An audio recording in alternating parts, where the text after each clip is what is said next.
Espírito Santo, fala conosco na Tua palavra. Regenera as nossas vidas, transforma as nossas mentes no poder, na unção da Tua palavra, em nome de Jesus, amém. Queridos, deixa eu falar algo para vocês. Deus cria o ser humano. Reservatórios de Deus são sempre cheios, porque quem tem fôlego para criar luzeiros, mundo, universo, pelo menos vai ter um pouquinho mais guardado para dar aí de sobra a uma humanidade que é 0, nada perto do infinito que foi criado. Ou seja, só o que foi criado já prova que os reservatórios de Deus já são muito cheios. Um Deus que tem poder para criar toda a humanidade, Ele tem poder para ter um reservatório no céu, cheio de órgãos humanos, para que os anjos venham colocar no povo que está doente. Quando eu creio pelo poder de Deus, eu invoco a cura do meu braço, os anjos me trazem braço novo desse reservatório e põem em mim. Deus deve ter. Quando Deus criou tudo e formou tudo, Deus deve ter tido aí um pequeno poder para guardar um pouco de dinheirinho extra aí, para dar para o povo, pelo menos dele que está na terra. Se Ele já criou os recursos do universo inteiro, lá a história vai. Agora a graça, queridos, porque a mensagem hoje é fé, mas pela graça. Podemos ter fé por causa da graça. Veja, se alguém mata o filho de alguém, e esse pai que o filho foi assassinado, pega o assassino e já mata ele com as próprias mãos, isso chama o quê? Vingança. Certo? Agora, não, ele pega e entrega para as autoridades o assassino. O que se chama isso? Justiça. Agora, ele pega o assassino e põe dentro da casa dele, lava ele, troca a roupa dele, vê que esse assassino está cheio de sangue. Em Ezequiel 16 ele diz: vi-te banhada em sangue, aí eu te lavei. E ainda põe a sua glória sobre esse assassino.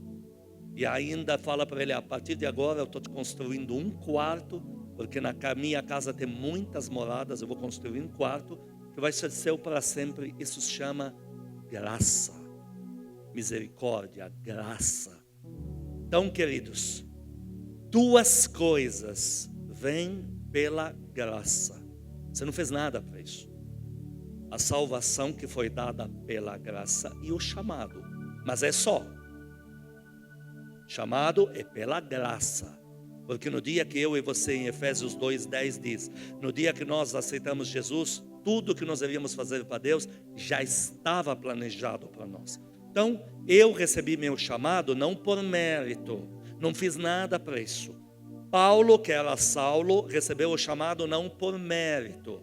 Quando Deus falou a Ananias: ora pelo cara, mas Deus, esse é um assassino, tira o diabo do corpo dele. Mas é o seguinte, esse cara já é para mim um vaso reservado para isso, aquilo, vou manifestar glória, vou usar como poder, etc. Então o ministério, o seu chamado é pela graça, o meu e o seu. Agora todo o resto não, Senhor. Atuar no que Deus me chamou a fazer não é pela graça, não. É por mérito. Eu vou ter que me esmerar, pôr a vida em ordem, vou ter que crer, vou ter que chamar, vou ter que orar, vou ter que estar na igreja, vou obedecer o que eu escuto no púlpito. Isso já não é graça, isso é fé. Não confundam, queridos, porque senão aquele que atuou no chamado dele, aquela que atuou, que receberam tudo de Deus, Deus seria um grande injusto que faz acepção de pessoas. Porque deu tudo isso para ele e não para mim? Não, espera um pouco. Eu te salvei de graça. Eu te dei chamado de graça. Agora é a sua vez, pela fé, de conquistar todo o resto. É onde muita gente se acomoda. Ah, pela graça sois salvos. Jesus morreu mesmo por mim, então vamos e venhamos que algo tem que acontecer. Não, não é assim. Tem que ter fé. Por que você está me dizendo isso, pastor? Que filhos, Deus não tem preferidinhos. Deus tem pessoas que tiveram fé, creram nele. Porque Deus fez tudo isso com o lar. Não é porque tem preferidinho. Pedro não andou sobre as águas porque era preferidinho de Jesus Cristo. A história conta muito bem. Jesus apareceu para 12 dentro daquele barco. Pedro andou nas águas porque Pedro creu em tudo que é a palavra de Deus, que é o que Jesus diz, e ainda teve fé para andar sobre as águas. Então por isso que ele andou. Os outros 11 não é porque era preferidinho de Jesus Cristo. Quando Pedro falou: Senhor, se és tu, manda-me ir contigo, Jesus não falou: não, antes que eu mande eu preciso saber qual dos 12 que está falando, porque aí seria preferidinho. Jesus, no meio da tormenta, aí ouviu uma voz: manda-me ir ter contigo. Jesus falou: vem. Nem falou o nome Pedro. Então, queridos, um dia na minha vida eu fui muito surpreendido e desafiado por Deus a andar por fé. E Deus naquela época me disse: todo servo meu, o serva, tem tempos de crise na sua fé, tem tempos de insatisfação na sua fé. Tem tempos em que me indagam, porque eu mesmo estava em crise, estava no meu nascedouro. Hoje sou um pouco mais maduro, mas naquela época, no meu nascedouro, nas minhas origens de andar com Deus. Então eu vi que algumas coisas não funcionavam, não aconteciam como eu queria. Eu achava que o que Deus tem para fazer é sempre pela metade. Então ele falou para mim: todo servo meu tem fases de crise na sua fé, de insatisfação também. Pode olhar na Bíblia e fora dela. Então, se você está em crise na sua fé, não se preocupe. Você não é nenhum ET da igreja de Cristo. Isso é normal. É normal você ter uma época da sua vida que está insatisfeita na tua fé. Não está indo, não está funcionando. Parece que Deus não vai corresponder. O pior é que te dá aquela sensação que Deus nunca vai fazer.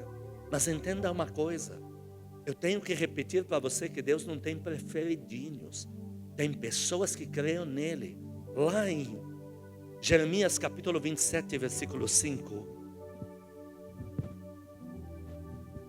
Deus diz que Deus tem tudo e tem poder para tudo, mas Ele vai dar isso que está na lista aí para quem lhe apraz.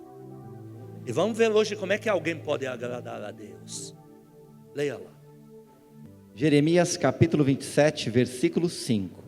Eu fiz a terra, o homem e os animais que estão sobre a face da terra, com o meu grande poder e com o meu braço estendido, e eu os dou àquele a quem for justo. Se você não está recebendo, não é porque Deus não tem, não se confunda.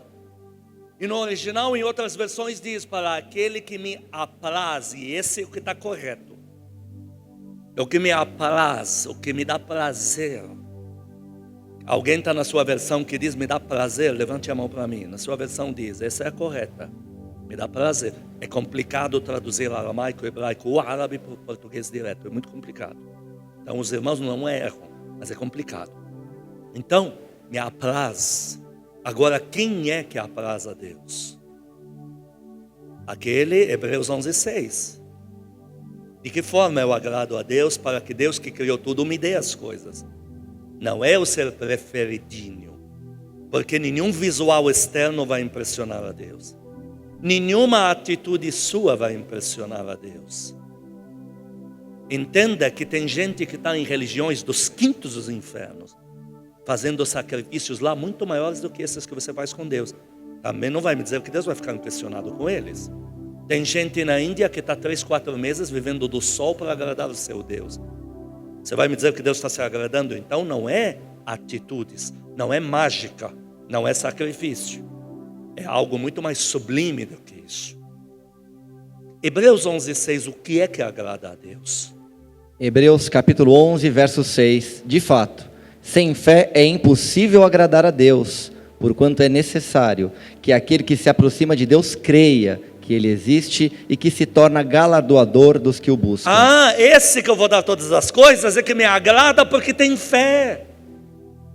Gente, é horrível caminhar com alguém que nunca te dá crédito. É uma desgraça esse tipo de amizade. É horrível. Tudo que o pai promete para a filha, ela está desconfiada. É horrível. Isso não é ambiente de família. Vamos voltar um pouco na história. Mefibosete é o filho de Jonatas, neto do rei Saul. Este menino não acompanhou a trajetória do pai Jonatas, porque Saul sempre fez guerra contra Davi, que agora Davi é o rei.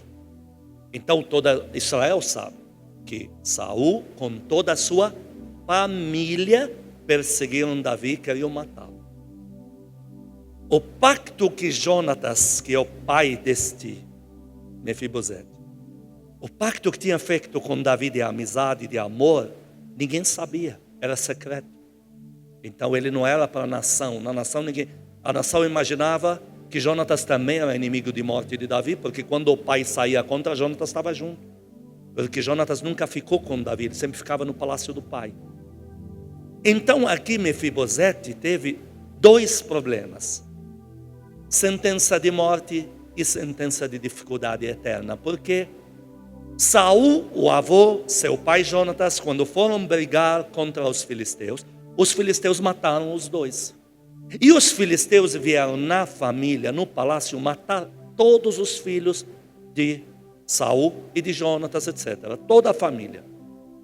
A empregada correu com esse menino, que ainda era bebê, caindo do colo dela, ficou aleijado.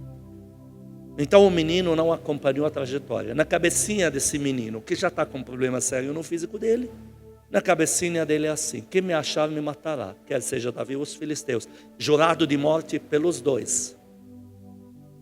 Agora, lá do outro lado, Davi diz assim: faltou alguém da casa de Jonatas para eu honrar, agora que eu sentei no meu reino aqui? Olha, rei, vamos te contar um segredo. Jonatas tem um filho que está lá em Lodebar, num lugar isolado de tudo e de todos, só se fala em desgraça por lá. E o menino até tem dificuldade física, tal. Manda chamá-lo que eu vou restituir, mimar e tal e tal. É pela graça. Diz que Mefibosete, que já era adulto, tremeu nas bases. Chegou para Davi e uma das primeiras coisas quando saudou o rei, falou: mas quem sou eu, um cão morto? Ele já se considerava assim. Mas diz que Davi olhou para ele e falou: eu não te chamei aqui para te fazer mal. Eu te chamei para te restituir tudo, para te dar tudo. Vou te pôr esse homem aqui que tem calibre para cuidar das fazendas para você. Você vai comer a melhor comida do reino na minha mesa todos os dias da sua vida. Então Israel inteiro vai saber que você está por cima de todos aqui. Não é o mesmo que aconteceu com a gente? Foi pela graça. A fé é graça. Pede, te darei. Pela graça. Porque nós, a tua Bíblia diz, nós éramos o quê? Primeiro povo que Deus chamou para a festa da sua casa, da sua igreja. Não, eu não posso ir, eu acabei de casar, eu acabei de comprar uma fazenda, tenho que cuidar, se esquivar, tá bom. Deus não precisa de ninguém, é a gente que precisa dele. Então Deus falou: vai nas encruzilhadas. Sabe quem ficava nas encruzilhadas? Pessoas incapacitadas fisicamente, têm que viver eternamente dependendo de esmola. Se não derem esmola, não tem o que comer. Seria também os mendigos, era a gente. Então imagina você o convite. Chega o oficial do rei, que já não é normal o oficial do rei ir nas encruzilhadas, nas piores partes de São Paulo. Ele chega, ele olha para eles e diz: vamos, levanta todo mundo. Mas vamos aonde? Não, vocês agora mudou sua vida. Mas como assim? Vocês vão mudar de roupa, vão tomar banho, vão passar, as mulheres vão passar por um coiffeur, como os meus filhos aqui, que já mandei ir nos salões deles, maldito Satanás. Não é ir na concorrência nem nos inimigos. Então, vocês vão passar por, olha, vai ser uma maquiagem. Vocês vão receber uma roupagem real, porque na festa do rei só se entra com roupagem de alto calibre, nada feito na 25 de março, não, de xing-ling. Imagina a conversa para cima desses que são das encruzilhadas. De repente isso. Vocês vão comer a comida que jamais comeram na sua vida, mas vão comer para sempre. Porque muita gente não sabe, quando o rei te convida uma vez, para sempre, enquanto não acender guerra entre os dois, você tem permissão para entrar no palácio. Muita gente não sabe disso. Convite de rei não é único, ele é eterno. Tudo bem, não quer dizer que sai entrando sem bater na porta. Mas só de chegar já com o convite que um dia lhe foi dado, eles são obrigados a informar o rei, ou pelo menos o assessor dele.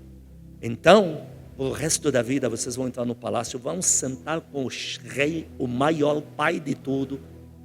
É muita conversinha para a cabeça de pessoas encruzilhadas. É mais fácil achar que é blefe.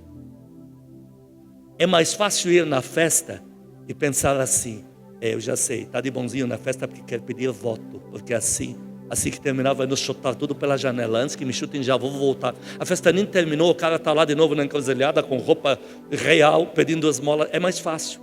É mais fácil achar que Deus está blefando. É mais fácil do que assumir sua posição na graça que recebeu. Porque é de graça, é pela graça. E você adentrar para pedir mais coisas é mais difícil. Só que por que Davi poupou Jonatas e fez toda essa graça da noite para o dia? Por quê? Porque o pai de Jonatas, quem gerou, fez pacto com o chefe. Jonatas tinha feito um pacto com Davi. Jonatas tinha incerteza quanto à vida dele, porque ele sempre falava com Davi sobre: se eu for ceifado antes. Então ele fala: Davi, se eu for ceifado antes, faça um pacto comigo, como eu estou fazendo benevolência com você. Você vai cuidar da minha descendência. Porque Deus te pegou e fez toda essa benevolência de graça? Porque quem gerou você na cruz do Calvário fez pacto com o chefe, falando: não te peço que os dês do mundo, mas que tudo que pedir em nosso nome o Senhor dê. Foi feito um pacto com aquele que te gerou. Por isso você está aqui. Amém. Dá para assobiar para Jesus Cristo? Dá para aplaudir? Dá para dar glória a Deus? Glória a Deus! Então você não desconfie muito. Não desconfie muito, porque tudo bem que não tem nada a ver com você, mas alguém pagou um preço lá atrás. Agora, hoje, nós estamos na mesma porta. Deus diz: é impossível, está lá em Hebreus 10, 36 a 38, é impossível me agradar se desconfiar de mim. É impossível. Hebreus capítulo 10, verso 36. Com efeito, tendes necessidade de perseverança, para que, havendo feito a vontade de Deus, alcanceis a promessa. Porque ainda dentro de pouco tempo, aquele que vem virá e não tardará. Todavia, o meu justo viverá pela fé. E se retroceder nele, não se compraz a minha alma. Esse não me apraz, eu que criei tudo, não dou nada para ele não. Aí sabe o que acontece? Fica cheio de promessas nas costas, muitos direitos, mas não pode tocar, porque está desconfiado do único que pode dar. Então, queridos, eu aprendi na minha fé a adentrar em coisas pequenas, como quando o Senhor me permitir no dia 7, véspera da nossa viagem, no domingo aqui, nas nossas igrejas, eu vou pregar sobre a oração, vou destrinchar muito bem essa parte de pedir gradativamente. Eu aprendi a pedir para Deus tudo. Então você aí na sua fé, entenda, é fé pela graça. Alcancei esta graça, me deram essa boquinha, agora eu vou pedir. Agora quem vai caprichar na lista sou eu. Glória a Deus. Há uma diferença entre ser envergonhado e ter vergonha. Há uma diferença muito grande. Você ter vergonha, isso às vezes é uma coisa da sua cabeça. Tem gente que tem vergonha. Vergonha de falar em público. Vergonha de pôr uma roupa diferente, um cabelo diferente, uma pele diferente. Tem vergonha de um monte de coisa. Mas isso não denigre você. Porque onde você está com vergonha, às vezes não estão rindo da sua cara. Uma coisa é vergonha, outra coisa é ser envergonhado. Deus fala que Ele não quer ver você envergonhado. Vocês não vão ser envergonhados. Amém. Porque é horrível ser envergonhado.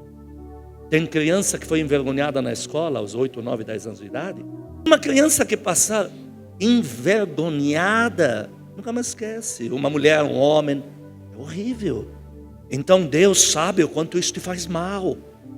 Então Ele diz: você tem que crer em mim, Deus diz, porque eu quero que você não seja envergonhado. Quando vocês se convertem, a Trindade tem decretos espirituais que jamais podem ser revogados ao seu respeito, para que vocês nunca mais sejam envergonhados. Amém. O ficar envergonhado é uma coisa terrível. Faz parte de uma das maiores armas que o inimigo tem contra o povo de Deus. Usa, porque é uma arma sorrateira, a gente não percebe. é envergonhado ali, aqui, acolá, e não percebe, acha que é coisa da vida, sequência, e não é não. São planejamentos contra o Criador na tua vida, porque o inferno sabe que a coisa que mais Deus quer pegar com você é você se tornar uma bênção para muitos, uma honra referencial, entrar na vitrine de Deus. É totalmente o inverso. Então hoje eu estou te falando que pela graça e você tendo fé, vocês não vão ser mais envergonhados. Acabou aqui.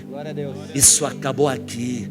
Vamos terminar em Joel capítulo 2. Deus diz: eu vou te restituir, porque no fim eu preciso que você não fique mais envergonhado. Está lá em Joel 2, 24 a 27 e terminamos aqui. Versículo 24. As eiras se encherão de trigo e os lagares transbordarão de vinho e de óleo. Olha, pastor, me dá garantia que essa palavra boa de que vai encher, vai abençoar, fala de mim. Olha, se não fala de você, não sei. Ela foi falada para Jesus Cristo sobre você. Você acha que Deus vai mentir para Jesus Cristo?